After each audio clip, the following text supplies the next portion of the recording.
우리들은요, 산속에 들어가서 헤매고 다니다가 깊은 늪에 빠진 사람과 같습니다. 늪이라고 하는 것은 한번 빠지면 헤어나올 수가 없는 것이죠. 계속해서 더 깊이 빠져 들어갑니다. 그 모습이 마치 뭐와 같으냐 하면 이 세상에 죄악된 삶에 빠지고 나니까 헤어나오지를 못하고 깊이 빠져 들어가는 것과 흡사합니다. 여러분, 사람들은 나름대로 이 고단한 죄악된 삶으로부터 자신을 건져보기 위해서 무진 애를 써왔던 게 사실입니다. 어떤 사람들은 도덕적인 삶을 통해서 자신을 그 멸망의 늪에서 건져보려고 노력을 했고, 어떤 사람들은 철학적인 탐구를 통해서 또 자신을 건져보려고 노력을 많이 했었습니다. 안간힘을 많이 썼죠. 그런데 몸을 움직이면 움직일수록, 애를 쓰면 쓸수록 그 늪 속으로 더 깊이 빠져들어가는데 도대체 밑을 알 수 없는 속으로 빠져들어가게 된 것입니다.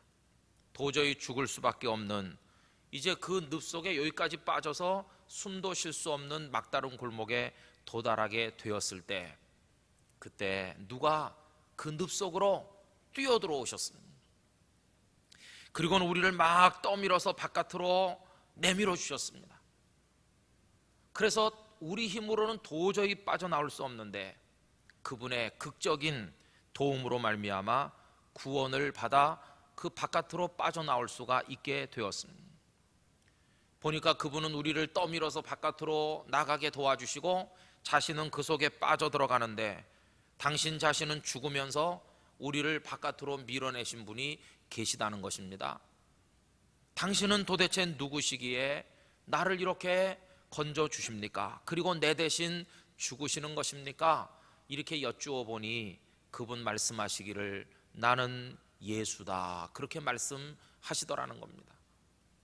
여러분, 우리 구주 예수님께서 십자가에 달려 피 흘리시고 그 몸을 찢으셔서 우리를 구원하신 모습이 바로 그와 같다는 것을 우리가 알고 있지 않습니까?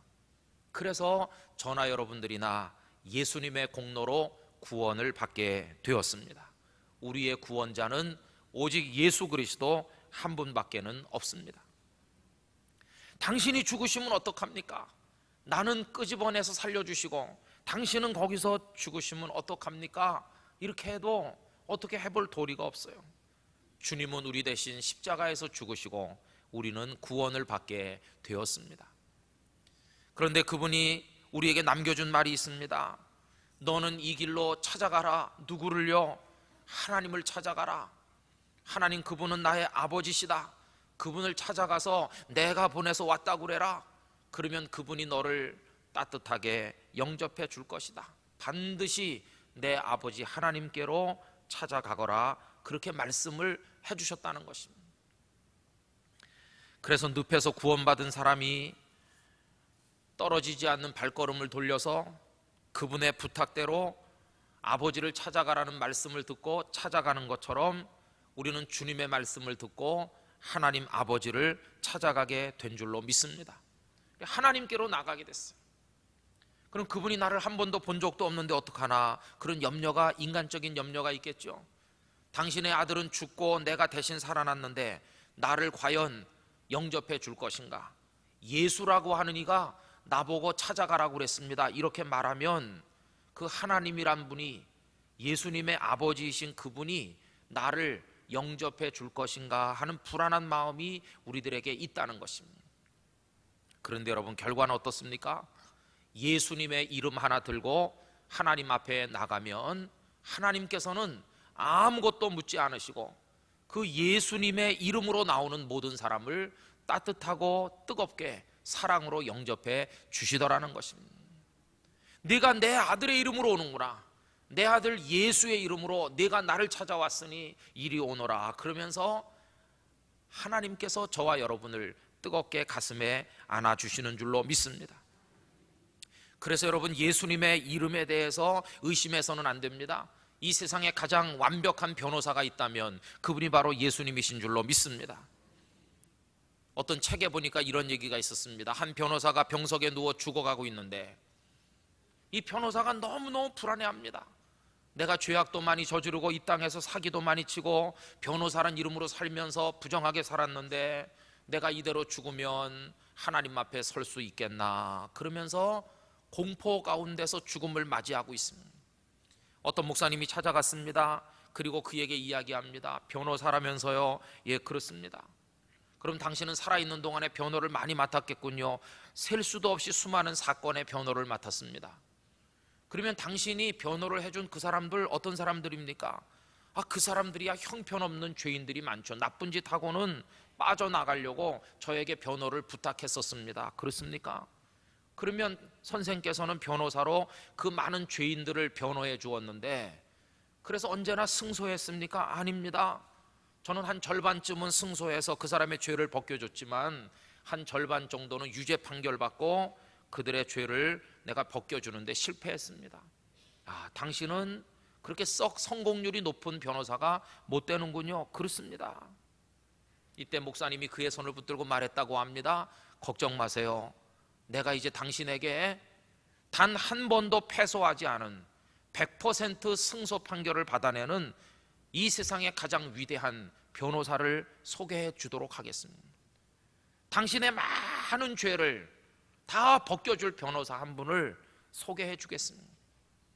그 변호사가 누구이십니까? 그 변호사가 바로 예수 그리스도이십니다.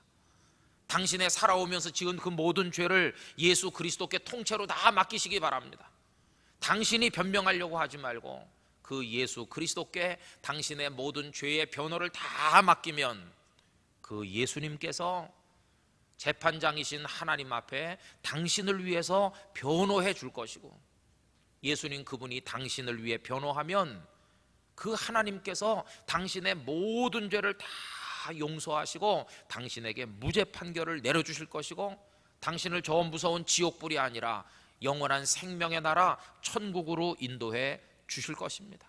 그러니 당신은 이제 예수 그리스도께 당신의 모든 죄를 고백하고 맡기시기를 바랍니다. 이렇게 권면을 했다는 것입니다.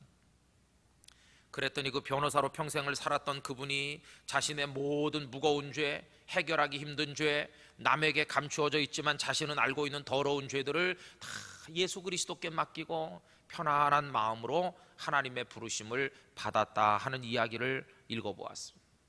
여러분, 예수님께 맡기시기를 바랍니다. 예수님의 이름으로 나가면 하나님께서 우리들을 영접해 주실 줄 믿습니다. 하나님의 집 대문을 놓고 하는데 안에서 누구냐 이렇게 물으실 때 저 김아무개인데요, 저 홍길동인데요 이렇게 말해가지고는 그 문이 열리지 않지만 내가 당신의 아들 예수님의 이름으로 왔는데요, 그러면 그 문이 활짝 열려서 우리를 영접해 주실 줄로 믿습니다. 그래서 우리가 하나님과 같이 마주 앉아 그분과 교제를 나눌 수 있게 된 것은 누가 우리를 인도했기 때문이냐 하면 예수님께서 하나님께로 우리를 인도해 주셨기 때문인 것입니다. 그래서 여러분, 오늘 본문 1절 말씀을 다시 한번 보시겠습니까? 1절 같이 읽어봅시다. 그러므로 우리가 믿음으로 의롭다 하심을 받았으니 우리 주 예수 그리스도로 말미암아 하나님과 화평을 누리자. 아멘. 하나님과 화평을 누립니다. 하나님이 문을 열어주셨어요. 하나님께서 같이 앉아서 우리와 교제를 나눠주셨는데 누구를 통해 그렇게 됐습니까? 주 예수 그리스도로 말미암아, 예수님을 통해서 예수님의 이름으로 예수님의 공로를 가지고 나갔더니 하나님께서 저와 여러분을 영접해 주신 줄로 믿습니다. 이제는 성도는요, 예수님의 이름으로 하나님과 교통을 나누는, 교제를 나누는 축복을 받게 되었다는 것입니다. 네가 예수를 어떻게 아느냐, 내 아들을 어떻게 알았느냐, 만약에 이렇게 물으신다면 제가 늪속에 빠져 죽어가는데 저는 그분을 몰랐는데 그분이 저를 찾아오셔서 당신은 죽으시면서 저를 바깥으로 내밀어 주셨습니다, 이렇게 말하겠죠. 여러분, 우리가 처음부터 하나님을 알았거나 처음부터 예수님을 알았던 것이 아니고, 우리가 먼저 하나님께 부르짖은 것이 아니고, 하나님 편에서, 우리 주님 편에서 먼저 우리를 찾아오셨고 우리에게 손을 내밀어 주셔서 우리가 구원을 받은 줄 믿습니다. 언제나 주도권은, 구원과 사랑의 주도권은 하나님 편에, 우리 주님 편에 있었던 것입니다. 우리는 수동적으로 아무 자격 없이 구원을 받았어. 하나님 앞에 섰는데 부끄럽습니다.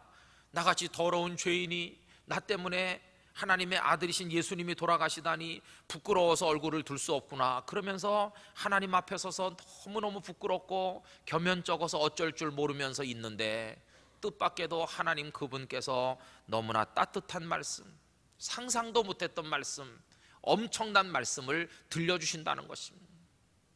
너 내 아들의 이름으로 왔으니 오늘 이 순간부터 네가 바로 내 아들이다, 그렇게 말씀을 해주신다는 것입니다. 넌 우리 집에 지금 들어왔으니까 이제는 다시 돌아갈 필요가 없다. 너 갈 데 없어서 떠돌고 다니다가 그 숲속에 늪에 빠진 거 아니냐? 그러니 이제는 다시 돌아갈 필요가 없어. 넌 오늘부터 이 집에 살고 내 아들이 되라. 넌 이제 나의 상속자다. 하나님께서 우리에게 그렇게 말씀을 해주신 것입니다. 여러분, 그래서 우린 하나님의 자녀가 됐고 하나님의 상속자가 됐고 하나님의 그 위대하심과 하나님의 영광에 참여할 수 있는 특별한 은혜를 얻게 되었다는 것입니다. 전에는 상상도 못했던 것이죠. 떠돌아 방랑하던 사람이었는데 그러다 늪에 빠져 죽게 됐는데 하나님의 아들 예수님이 당신이 죽으시고 우리를 살려주심으로 우리가 하나님 앞에 예수님의 이름 가지고 나갔더니 그것으로 끝나는 게 아니라 뜻밖에도 우리를 당신의 자녀를 삼아주시면서 나의 상속자라고 하시면서 너는 이제 여기서 나와 같이 영원히 산다, 이렇게 말씀을 해주신 것입니다. 그래서 이제는 하나님이 우리들의 무엇이 되셨겠어요? 예수님의 아버지셨던 하나님께서 이제는 우리들에게도 아버지가 되신 줄로 믿습니다. 그래서 우리는 하나님을 이제는 아버지라고 부릅니다. 하나님 아버지. 여러분, 하나님을 아버지라고 부를 수 있는 은혜, 이 얼마나 놀라운 은혜인지 말로 다 할 수가 없어. 이제는 하나님의 모든 것이 다 우리의 것이 된 줄로 믿습니다. 하나님의 집이 내 집이 됐어요. 하나님의 영광이 우리의 영광이 돼요. 하나님이 가진 영원한 생명이 우리에게 주어져서 우리가 영생의 사람이 되는 것이, 하나님의 모든 것이 다 먼 발치로 바라만 보는 게 아니라 하나님의 자녀인 우리들의 것이 되었어요. 그래서 오늘 본문 2절은 이렇게 말씀합니다. 같이 읽어보겠습니다. 또한 그런 말미암아 우리가 믿음으로 서 있는 이 은혜에 들어감을 얻었으며 하나님의 영광을 바라고 즐거워하느니라. 할렐루야. 이제는 하나님의 영광을 바라보게 됐어요. 저 하나님 아버지의 영광이 이제 내 영광이다. 이 얼마나 기쁘고 즐거운 일입니까? 그래서 하나님의 영광이 이제는 내 것이 된 것이. 전에는 우리는 버려진 존재였습니다. 늪에 빠져 죽어가던 존재였습니다. 로마서 3장 23절 말씀대로 모든 사람이 죄를 범하였음에, 우린 다 죄인이었습니다. 모든 사람이 죄를 범하였음에 하나님의 영광에 이르지 못하더니, 하나님의 영광 꿈도 꿀 수 없었습니다. 하나님은 위대하시고 영원하신 분이고 거룩하신 분이고 우린 더럽고 초라하고 버려져서 저 지옥불에 떨어지는 그런 존재였습니다. 그런데 이제는 하나님의 자녀가 됐고 하나님과 같이 있게 됐고 하나님의 영광에 참여하는 자가 됐으니 이 은혜를 우리에게 주신 하나님 앞에 얼마나 큰 영광과 존귀를 올려드려야만 되겠습니까? 이 은혜를 우리가 얻게 된 것입니다.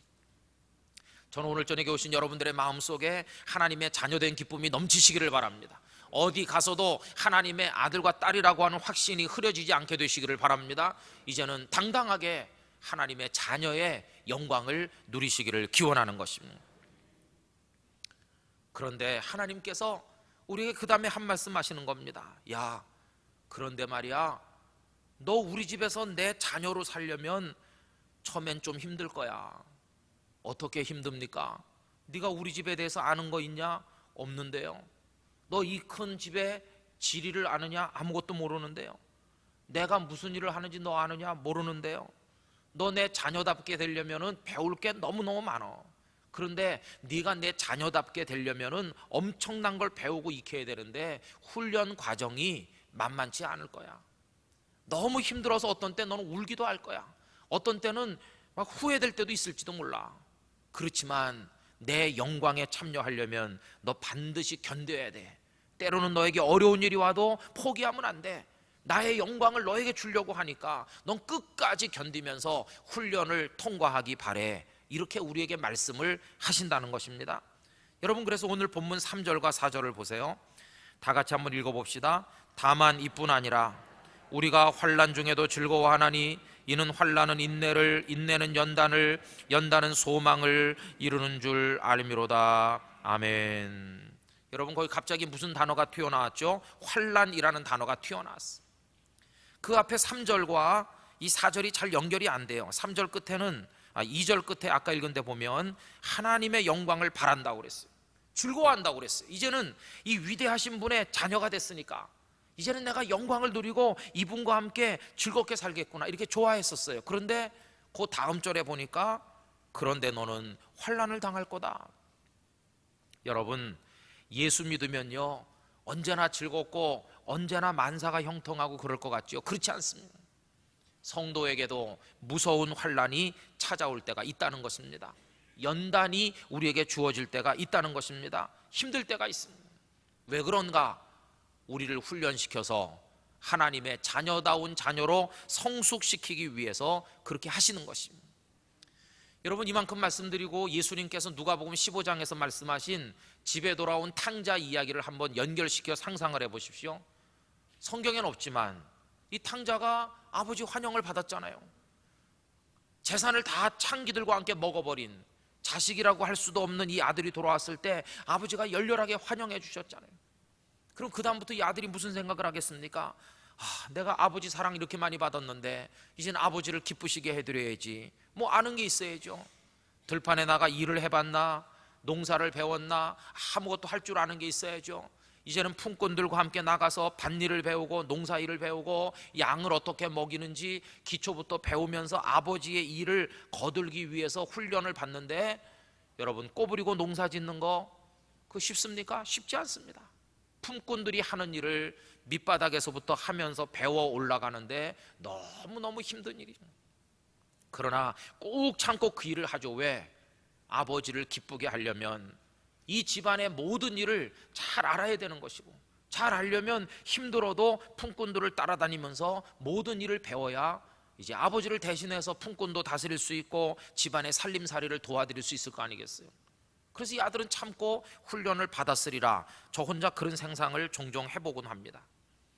여러분, 우리가 예수 그리스도로 말미암아 구원받아 하나님의 자녀가 됐다면 이제는 하나님께 효도하는 아들과 딸이 되기 위해서 하나님의 자녀답게 되는 훈련을 철저하게 받아야 될 줄로 믿습니다. 힘들 것입니다. 그 훈련이 결코 쉽지 않아요. 이스라엘 백성들 애굽에서 구원받지 않았어요. 노예 상태에서 구원받았어요. 이거 분명히 구원받은 겁니다. 그러나 그 다음 그들에게 펼쳐진 것은 40년 광야 생활이었어요. 광야 생활은 모진 훈련이었습니다. 먹을 것도 마실 것도 부족하고, 그리고 햇빛은 뜨겁고 독충은 우글거리고 아말렉 같은 적은 찾아와서 그들을 덮칠 때도 있고, 그 이전에는 홍해를 건너야만 했고 쓴 물을 마셔야 될 그런 어려움에 처하기도 했고, 많은 문제가 그들에게 있어요. 그것은 왜 필요한 것입니까? 여러분, 가나안 땅의 주인공이 되기 위해서, 가나안 땅의 영광을 얻기 위해서 그 광야 40년 동안의 훈련이 반드시 필요했었다 하는 것입니다. 그 40년 동안에 하나님은 그들을 체질 개선시키는 겁니다. 수백 년 애굽에 살면서 그들의 영혼의 밑바닥까지 배어있는 이 노예로서의 근성, 그 찌꺼기 같은 거 다 씻어내려면 체질 개선이 돼야 되는데 그게 필요하다는 겁니다. 죄악의 세상에서 살면서 먹고 마시고 즐기고 나 중심으로 살던 사람이 어느 날 예수님의 이름으로 구원받고 하나님의 자녀가 돼서 교회 안에 들어오면 세상의 때를 씻는데 시간이 제법 많이 걸린다는 것입니다. 혹독한 훈련 과정을 통과해야 되는 것이죠. 여기서 마음대로 늦게까지 낮잠 자고 밤에는 깨서 놀고 자기 마음대로 쫓아다니던 한 아이가 국가의 부르심을 받아 훈련소에 들어가 그 다음에 얼마나 훈련을 고되게 받습니까? 그래야 체질 개선이 돼서 군인 정신으로 무장된 군인이 되는 것이. 엄마 말 안 듣고 아버지 말 안 듣고 빈둥거리던 아이가 군대 가서 몇 달 지나면 딱 서서 얼마나 달라져옵니까? 여러분, 하나님께서는 우리가 그렇게 되기를 원하고 계시다는 것입니다. 그 다음에 오합지졸인 채로는 가나안의 주인공이 될 수 없습니다. 이스라엘 백성들 애굽에서 나왔을 때 그들은 하나의 민족이라고 하기도 어려웠습니다. 지파별로 있었고 아직 통일되지 못했습니다. 오합지졸과 같아요. 훈련되지 못했습니다. 그러나 이제 한 민족으로 나라를 건국하고 가나안의 주인공이 되려면 이제 그들이 훈련 받아야만 됐습니다. 그뿐이 아니죠. 이제는 하나님을 어떻게 섬기는지를 배워야만 했습니다. 집에 돌아온 탕자가 아버지가 좋아하시는 게 뭘까? 내가 왜 그동안 아버지와 이렇게 척을 지고 살았을까? 왜 아버지를 나는 좋아하지 못했을까? 왜 아버지랑 나랑 이렇게 걸리는 게 많았을까? 아버지가 원하는 게 뭘까? 이걸 배워야 되는 것처럼 이스라엘 백성들도 하나님께서 원하시는 것을 배워가야만 했다는 것입니다. 여러분, 우리도 하나님에 대해서 배워야 됩니다. 하나님이 원하시는 게 뭔지, 하나님이 좋아하시는 게 뭔지, 하나님을 기쁘시게 하려면 우리가 뭘 어떻게 해야 되는지 배우는데, 그것을 이스라엘 백성에게는 무엇을 통해 주셨습니까? 모세를 통해 시내산에서 율법의 말씀을 주심으로 하나님께서 원하시는 게 뭔지를 그들에게 가르쳐 주시지 않으셨습니까? 여러분, 우리들도 하나님의 아들과 딸답게 되기 위해서 이 말씀을 통한 훈련을 받아야 될 줄로 믿습니다. 그러면서 하나님의 자녀답게 아름답게 사는 법을 배워야 되는데, 그 율법 속에 보면 하나님 섬기는 도리만 들어있는 게 아니라 이웃 간에 재산 분교가 생겼을 때 서로 형제 자매 간에 어떻게 처신하고 어떻게 사회 질서를 유지해야 되는지, 그 모든 게 그 속에 들어있습니다. 여러분, 예수 믿고 하나님의 자녀가 된 사람은요, 세상에 나가서 대한민국 국민으로도, 여기 영도에 주민으로도, 부산의 시민으로도 우리의 본분을 감당하고, 직장에 나가서 그 직장의 한 구성원으로, 어느 가정에 가면 가족 구성원으로 우리의 사회 질서를 유지하면서 반듯한 그리스도인으로 살아야 되는 훈련이 우리들에게도 필요하다는 것입니다. 바울 사도 다메섹 도상에서 주님을 통해 하나님을 알게 됐잖아요.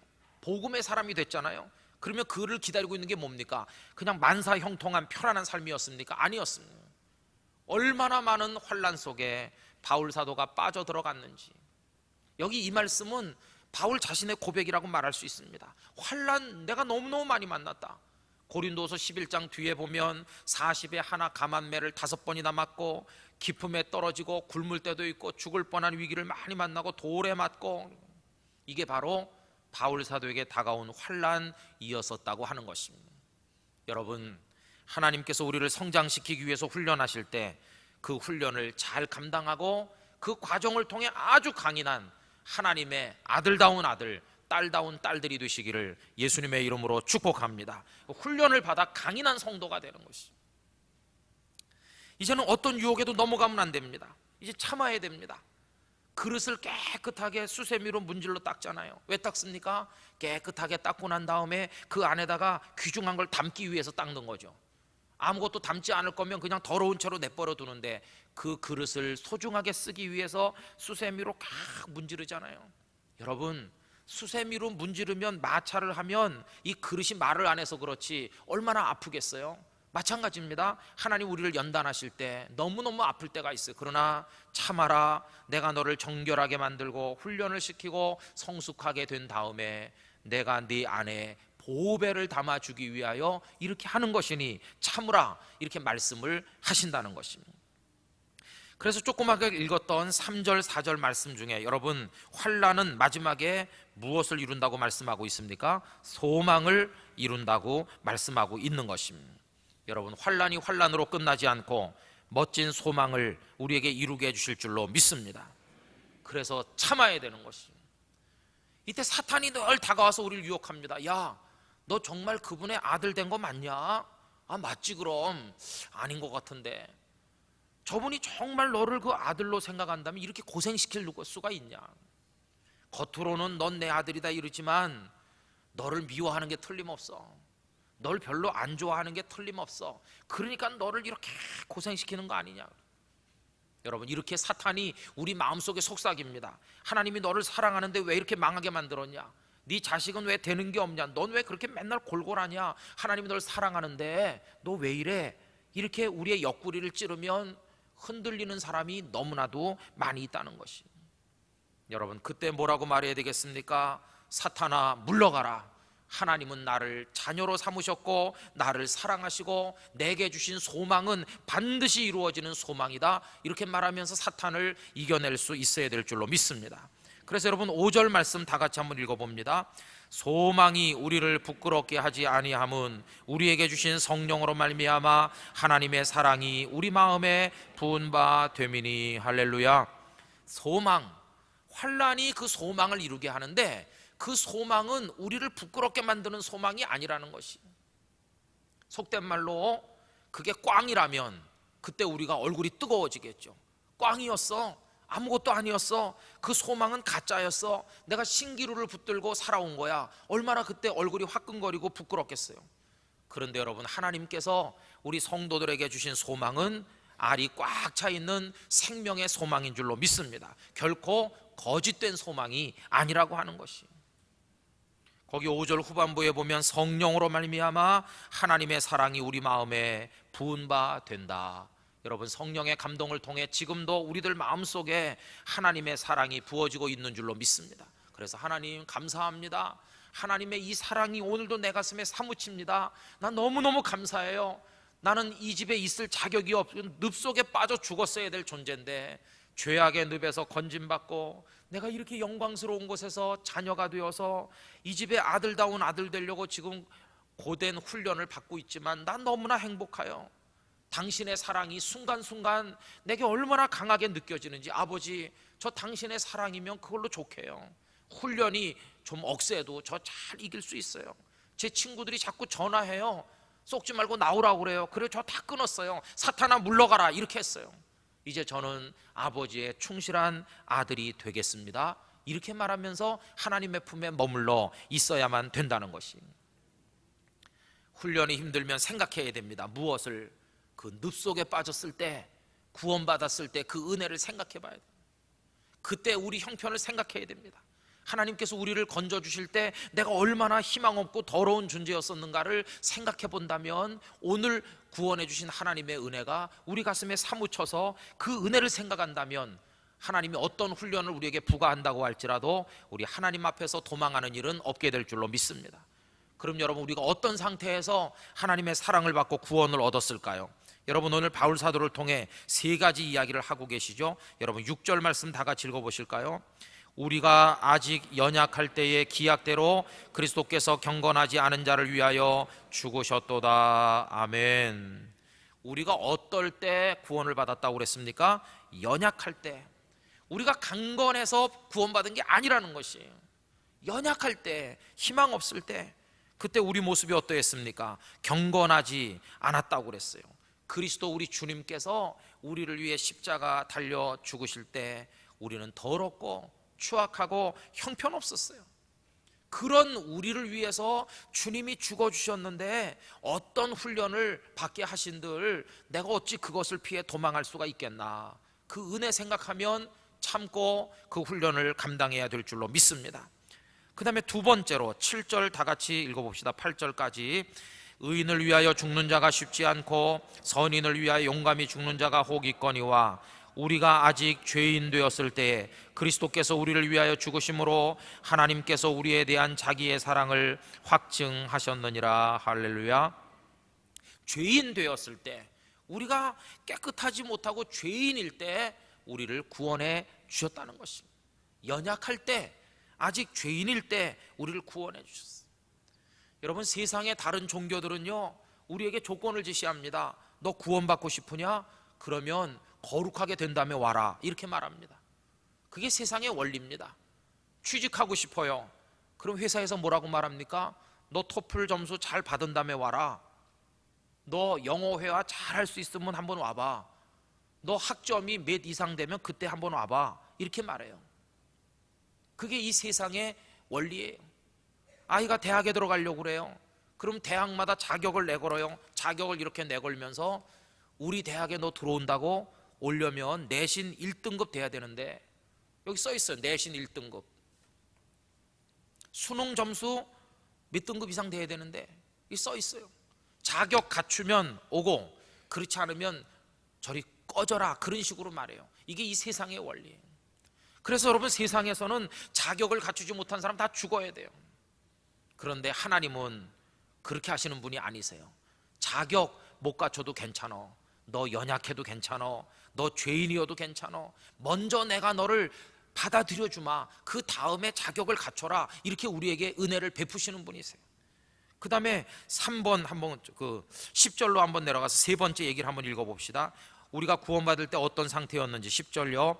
곧 우리가 원수 되었을 때 그의 아들의 죽으심으로 말미암아 하나님과 화목하게 되었은즉 화목하게 된 자로서는 더욱 그의 살아나심으로 말미암아 구원을 받을 것이니라. 아멘. 거기서는 또 뭐라고 그랬습니까? 우리가 원수 되었을 때, 하나님을 욕하고 대적하고 하나님이 원하지 않은지만 막 했어요. 탕자가 아버지 재산 받아가지고 나갔을 때 그게 바로 아버지와 원수된 삶이에요. 자기 중심대로 자기 멋대로 살면서 아버지 마음을 아프게 해드렸어요. 그게 하나님의 원수로 살았을 때 우리들의 모습이었습니다. 그런데 하나님께서 그런 우리들을 건져서 구원하여 하나님의 자녀로 영접해 주신 것입니다. 여러분, 이 하나님의 구원해 주시는 사랑이 우리 마음속에 날마다 순간마다 사무치게 되기를 간절히 기원하는 것입니다. 그러면서 훈련 잘 받으시기 바랍니다. 가나안에 들어가기까지 40년 광야 훈련을 통과하듯이 영원한 가나안인 저 천국에 들어가기까지 이 세상에 사는 동안에 하나님의 자녀로 성숙해 가기 위한 훈련 우리 잘 받게 되기를 간절히 원하는 것입니다. 교회 생활하다가 시험에 들 때 있을 것입니다. 누구한테 싫은 소리도 들을지도 몰라요. 나는 나름대로 열심히 했는데 핀잔 들을지도 몰라요. 아까 탕자 얘기를 다시 해보면 농사 배운다고 품꾼들 따라다니면서 배웁니다. 그 품꾼 중에 나이 많은 품꾼에게 가서 부탁합니다. 저 아저씨 쟤 누군지 아시죠? 어휴, 주인집 도련님 아니십니까? 말이 도련이죠. 저 형편없는 놈입니다. 다 소문 들으셨잖아요. 제가요 아버지 재산 날려먹고 죽어야 될 존재인데 이렇게 왔는데 아버지가 받아주셔서요 너무나 고마워서 이제 일 좀 배우려고 하는데 어르신께서 절 좀 가르쳐 주세요. 전 농사의 농자도 모릅니다. 그럼 품꾼이 데리고 다니면서 가르쳐 줍니다. 이건 이렇고 저건 저렇다고 한번 해보라고. 해보니 뭐 제대로 해요.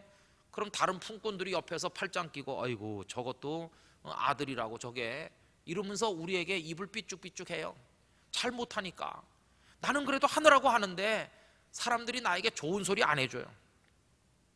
그러면 에이 다 때려치고 다시 옛날처럼 뛰쳐나갈까? 그런 생각이 들지만 아버지가 나를 받아준 그 사랑 생각하면 아무리 어려운 일 있어도 누가 남 보고 뭐라고 해도 난 다른 사람 얘기 신경 쓸 거 없어. 내 아버지가 하루에 몇 번 나를 만날 때마다 따뜻한 눈빛을 주시고 저녁 식탁에서 나를 극히 바라보아 주시는 그것만 하면 난 너무너무 행복해. 여러분, 이게 바로 아버지의 사랑을 입은 아들의 모습 아니겠습니까? 저는 우리가 하나님의 자녀로 살면서 미숙하고 잘 못하고 여러 가지 어려운 문제가 많지만 살면서 환난과 역경과 시련을 많이 만나지만 이거 잘 통과해서 나중에는 그 집의 어느 품꾼보다 모든 걸 잘 알고 있는 아들다운 아들이 되듯이 우리가 하나님의 자녀로서 성숙하게 되기를 간절히 기원하는 것입니다. 우리에겐 소망이 있습니다. 너 훈련 잘 받아봐라. 훈련 잘 받으면 나의 모든 것을 너에게 맡겨주겠다. 내가 훈련 잘 받았더니 하나님께서 당신의 영광을 나에게 관으로 씌워주시고 넌 이제 명실상부한 내 아들이 됐어.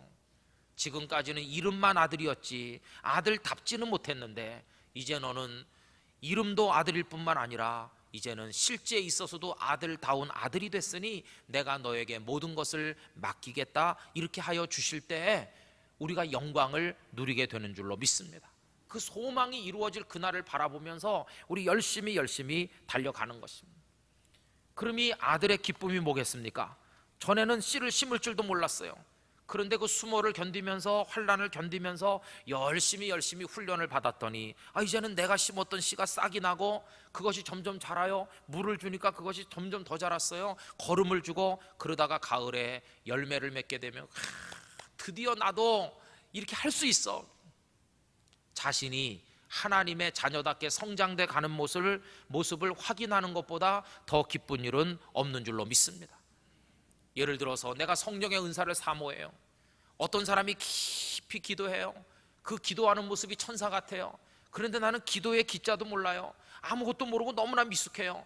그래서 사모했습니다. 저 품꾼이 농사를 잘 짓는 것처럼 나도 잘 졌으면 하고 바라듯이 저분이 저렇게 깊이 기도하듯이 나도 좀 깊은 기도 생활했으면, 이렇게 사모하면서 환난 중에도 열심히 훈련을 받았어요. 그랬더니 어느 날 하나님의 성령의 기름 부으신 가운데 내 영이 확 열리면서 기도 속에 깊이 들어가고 하늘의 신령한 은혜를 맛보게 될 때, 그때 예수 믿는 재미가, 하나님의 자녀로 성숙돼가는 내 모습을 발견하게 될 때 그 감격이 우리 안에 넘치게 되는 줄로 믿습니다.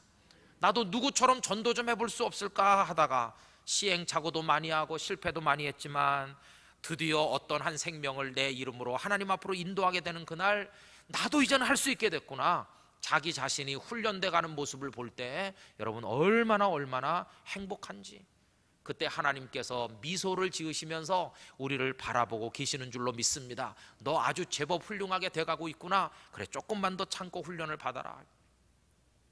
여러분, 욥은요, 그 훈련 과정이 너무나 혹독했어요. 욥, 어느 날 재산 다 없어지고 자식들이 다 죽고 자기 몸에 병들고, 아내는 차라리 당신 하나님 저주하고 죽으시오, 이렇게 아내의 마음도 멀어지고 어디 기댈 데가 없고 정말 어려운 처지에 떨어졌어요. 그가 당한 환난은 너무너무 컸어요. 그러나 그에게는 소망이 있었습니다. 어떤 소망? 그러나 내가 가는 길을 그가 아시나니 그가 나를 단련하신 후에는 내가 순금같이 되어 나오리라 하는 소망이 있었어요. 옛날 번역에는 정금이라고 번역했는데 바뀐 번역에는 순금이라고 되어 있어요. 지금은 내가 이렇게 다 망해버렸지만 하나님께서 나의 가는 길을 다 알고 계시는데, 내가 이런 단련을 받고 나면 마지막에는 반드시 내가 순금처럼 정금처럼 될 날이 있을 줄 믿습니다. 그러면서 욥이 그 환난을 통과해 나가는 것이죠. 마지막에 하나님께서 욥에게 엄청난 은혜를 주시고 그를 사랑해 주시지 않으셨습니까? 여러분, 이 훈련의 과정을 잘 견디면서 하나님과의 교제를 더 깊이 누려나가시게 되기를 원하는 것입니다. 저녁 식탁에 앉았어요. 아버지가 물어봅니다. 오늘 힘들었지? 오늘 저 산빛 아래에 있는 밭에 갔었다면서? 예, 거기 처음 가봤어요. 어휴, 너무나 가파르고 힘들었어요. 힘들었을 거야. 그래, 거기서 농사 짓는 품꾼들이 얼마나 힘든지 너 알았냐? 이제 조금 알 것 같아요. 그래, 거기서 농사 져보니까 어때? 아유, 아직은 잘 못하겠어요. 너무나 부족하죠? 그래도 아버지가 뭐라고 말씀합니까? 그래, 저녁 많이 먹어라. 난 널 쳐다보기만 해도 기뻐. 이렇게 말씀할 때 그 마음의 행복, 내가 농사도 제대로 질 줄 모르고 아직 미숙하지만 이 아버지가 나를 얼마나 사랑하는지 그게 느껴질 때 마음에 말할 수 없는 행복이 막 이렇게 피어오르잖아요. 여러분, 이게 바로 우리 성도가 누리는 기쁨이요 축복인 줄로 믿습니다. 아버지 감사합니다. 그러면서 내일은 그 산 너머 밭으로 가기로 했는데 내일 제가 가서 더 잘하고 올게요. 아버지 안녕히 주무세요. 이렇게 하듯이 하나님과 화평하면서 하나님과 교제를 나누며 하루하루 성령의 인도하심을 따라서 하나님의 자녀답게 성숙돼 가는 게 우리의 삶인 줄로 믿습니다. 예수 믿은 지 5년일 때, 10년일 때, 20년일 때 우린 달라져야 됩니다.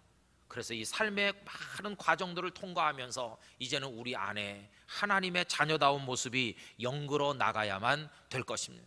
여러분, 그런 소원을 가지고 구원받은 감격으로 하나님이 날 사랑한다고 하는 기쁨을 가지고 날마다 즐거워하면서 우리에게 부과된 하나님의 자녀로서의 훈련을 잘 통과하게 되시기를 진심으로 기원합니다. 그리고 마지막에 하나님의 자녀의 영광, 그 면류관을 여러분 모두가 쓰시게 되기를 원합니다. 11절 말씀 다 같이 한번 읽어보겠습니다.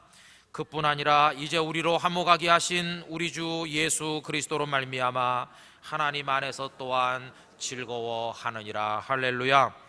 이 하나님 안에서 얻는 즐거움, 여러분의 것이 되시기를 기원합니다. 이 즐거움은요, 완벽하기 때문에 오는 즐거움 아닙니다. 우린 아직 농사 질 줄 모르는 미숙한 아들과 같아요. 아직 완벽하지도 못해요. 훌륭하지 못해요. 모자란 거 많아요. 아직도 여전히 연약해요. 그래도 이 즐거움은 어디서 오느냐?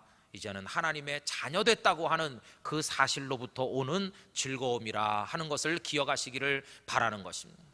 여러분의 삶이 고단하고 힘들고 많은 환난과 역경이 있고 정말 예수 믿고 따라가기가 어려울 때가 많이 있지만 이 하나님 안에서 맛보는 즐거움이 넘치시고, 아까 불렀던 찬송처럼 하나님 안에서 평화로 다 찬송했는데 그 평화가 여러분 속에, 그 행복이, 그 거룩한 감사와 기쁨이 여러분 안에 충만하시기를 주님의 이름으로 축원합니다.